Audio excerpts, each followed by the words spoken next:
चलिए लखनऊ से सीधे रुख कर लेंगे कृषि मंत्री की प्रेस कॉन्फ्रेंस का। राज्यों के प्रतिनिधि उस कार्यक्रम में उपस्थित होंगे। लगभग 500 की संख्या होगी। राजस्थान, हरियाणा, पंजाब, झारखंड, उत्तराखंड, दिल्ली, जम्मू कश्मीर, बिहार, उत्तर प्रदेश, हिमाचल प्रदेश, चंडीगढ़ और लद्दाख के, जिसमें मुख्य अतिथि के रूप में गुजरात के राज्यपाल माननीय आचार्य देवव्रत जी उसके भीतर रहेंगे। वो पूरे कार्यक्रम की अध्यक्षता करेंगे। भारत सरकार के और इन संबंधित राज्य सरकारों के, जो राज्य सरकार और केंद्र शासित प्रदेशों के अधिकारी, उन सभी विश्वविद्यालयों के भीतर आने वाले सभी कुलपति और उनके समस्त कृषि विज्ञान केंद्रों के प्राकृतिक खेती करने वाले वैज्ञानिक और उन राज्यों के भीतर जो प्राकृतिक खेती में जो अग्रणी किसान हैं वो उसका प्रतिनिधित्व करेंगे। इसके साथ साथ विश्वविद्यालयों के जो कृषि विभाग के डीन और प्राकृतिक खेती का काम देखने वाले लोग हैं वह उसके बीच में रहेंगे। यह कार्यक्रम सेंट्रम होटल में आयोजित किया जाएगा 19 तारीख को। इसके लिए प्राकृतिक खेती के स्टॉल भी वहां पर लगेंगे। बाकी जो वैज्ञानिक किसान संवाद भी उसके साथ होगा। देवव्रत जी के द्वारा कुरुक्षेत्र के भीतर जो विशेष प्रयास किए गए हैं उनके बारे में भी वो किसान भाइयों को अवगत कराएंगे। कराने की विधि के संदर्भ में भी ये कार्यक्रम होगा। उनके आने के अवसर पर हमने राज्य स्तरीय एक इसी प्रकार का प्राकृतिक खेती का आयोजन 20 जुलाई को अयोध्या में आचार्य नरेंद्र देव कुमारगंज विश्वविद्यालय के भीतर आयोजित किया है, जिसमें पूर्वी उत्तर प्रदेश के खासतौर पर कुमारगंज विश्वविद्यालय से संबंधित जो 25 कृषि विज्ञान केंद्र हैं उनके वैज्ञानिक, उनके प्राकृतिक खेती के नोडल अधिकारी, कृषि विश्वविद्यालय के जो प्राकृतिक खेती पर काम करने वाले कृषि और पशुपालन डिपार्टमेंट के जो डीन है फैकल्टी के, वो डीन, विश्वविद्यालय के कुलपति और लगभग 250 किसान उस कार्यक्रम के भीतर रहेंगे। तो इस प्रकार से राज्य सरकार प्राकृतिक खेती को भी बल दे रही है और हम लोगों ने अभी बुंदेलखंड पैकेज के अंतर्गत केंद्रीय कृषि विश्वविद्यालय रानी लक्ष्मीबाई केंद्रीय कृषि विश्वविद्यालय झांसी को एक प्राकृतिक खेती के लैब लगाए जाने के लिए हमने उनको अनुमति दिया है और उसके लिए पैसे की स्वीकृति पर सहमति प्रदान की है। इसी प्रकार से बांदा कृषि विश्वविद्यालय को भी प्राकृतिक खेती के लिए एक NABL स्टैंडर्ड लैब, जिन दोनों को स्टैंडर्ड लैब बनेंगे जो उनकी ऑर्गेनिक की पूरी टेस्टिंग करेंगे प्राकृतिक खेती की, और जो इंटरनेशनल स्टैंडर्ड हैं उस तरीके के ये हमारे लैब वहाँ पर बनेंगे। तो यह इस दृष्टि से हमने कहा कि एक तो यह जानकारी आपको दे दूँ।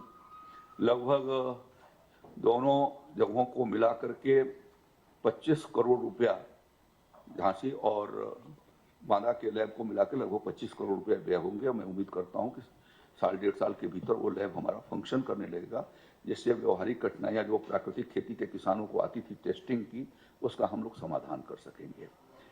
दूसरा कार्यक्रम उसी तिथियों के भीतर हम एक और आयोजित हो रहा है, अमृत काल के भारत में स्वास्थ्य और आहार परंपरा, खासतौर पर श्री अन्न के आहार से कैसे स्वास्थ्य बेहतर हो सकता है और बीमारियों को कैसे हम कम कर सकते हैं, इस पर पद्मश्री खादर वली कर्नाटक के साइंटिस्ट हैं, डॉक्टर भी हैं वो, तो जो उन्होंने शोध किया है। तो 19 तारीख को ये कार्यक्रम आचार्य नरेंद्र देव कृषि विश्वविद्यालय में शुरू होगा और 20 तारीख को भी चलेगा। उसमें पूर्व राज्यसभा के सांसद RK सिन्हा साहब होंगे और कृषि वैज्ञानिक चिकित्सा के क्षेत्र के विशेषज्ञ और श्री अन्न के खेती करने वाले वो हमारे किसान भाई और FPO, और साथ साथ में जो इनके प्रोसेसर, दोनों कार्यक्रमों के भीतर हम लोगों ने जो प्रोसेसर्स हैं उनको भी रखा है, FPO और प्रोसेसर्स को, जिससे कि आगे के दिनों में उसके प्रसंस्करण और पैकेजिंग की व्यवस्था को हम लोग कर सकें।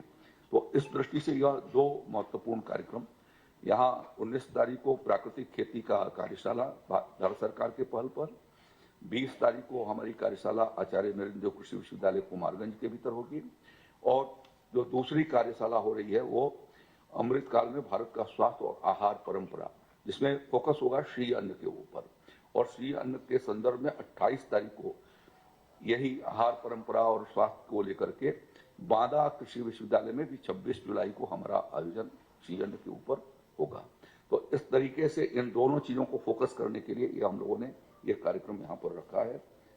राज्य के भीतर हमारे पास हम लोगों ने दलहन और तिलहन की खेती पर पिछले वर्षों में विशेष रूप से योगी आदित्यनाथ जी की सरकार ने पहल किया है और उसका परिणाम ये रहा है कि जो 2016-17 में 12,40,000 मीट्रिक टन हमारे राज्य के भीतर तिलहन का उत्पादन होता था। पिछले साल जो लगातार हम लोगों ने मिनी किट्स और निःशुल्क मिनी किट को किसान भाइयों के बीच में दिया है, उससे 12.40 लाख मीट्रिक टन से बढ़ करके हमारा जो पिछले साल का तिलहन का उत्पादन रहा है वो 28,16,000 मीट्रिक टन रहा। यानी योगी आदित्यनाथ जी की सरकार आने के बाद दूना से भी अधिक 15,75,000 मीट्रिक टन हमारा तिलहन का उत्पादन राज्य के भीतर बढ़ा है। इसी प्रकार से दलहन के उत्पादन की दृष्टि से भी हम लोगों ने मिनी किट योजना, राज्य स्तरीय मिनी किट योजना लाई, जिसमें उस समय उत्पादन हमारा 23,94,000 मीट्रिक टन था, वो बढ़ करके 32.53 लाख मीट्रिक टन, यानी विगत वर्षों की तुलना में लगभग 8.5 लाख मीट्रिक टन हमारा दलहन का उत्पादन बढ़ा है। तो प्रधानमंत्री जी ने जो मोदी जी ने 2047 में आत्मनिर्भर भारत की बात कही है और वो संकल्प रखा है, देश के भीतर अभी भी लगभग 1,30,000 करोड़ रुपए का तिलहन का इंपोर्ट होता है और लगभग 25 से 30,000 करोड़ रुपए का दलहन का इंपोर्ट होता है। राज्य योगी आदित्यनाथ जी की सरकार इस बात के लिए प्रतिबद्ध है कि हम उत्तर प्रदेश को आत्मनिर्भर बनाए जाने की दृष्टि से दलहन और तिलहन में आत्मनिर्भर बनाए जाने की दृष्टि से हम कदम उठाएंगे और उस नाते जो राज्य में हमने योजना लाई है उसके परिणाम स्वरूप ये एक अच्छी प्रगति हुई है, वो आपके बीच में रखा हूं मैंने। इस समय खरीफ की रोपाई और बुआई के कार्यक्रम चल रहे हैं।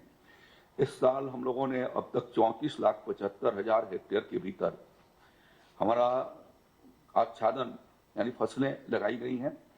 लक्ष्य इस साल का हमारा है 102 लाख हेक्टेयर का। 102 लाख हेक्टेयर के मुकाबले अभी 34,75,000 हेक्टेयर के भीतर हुआ है। ये लगभग हमारा 35% के करीब अभी एरिया आच्छादित हुई है। इसी तारीख में गत वर्ष ये हमारा आच्छादन 28,04,000 हेक्टेयर था, 29.63% आच्छादन उस समय हुआ था। तो हम लोगों ने ये प्रयास किया है कि इस साल इनपुट को और जो बारिश हुई अभी उस बारिश के भीतर तेजी से किसान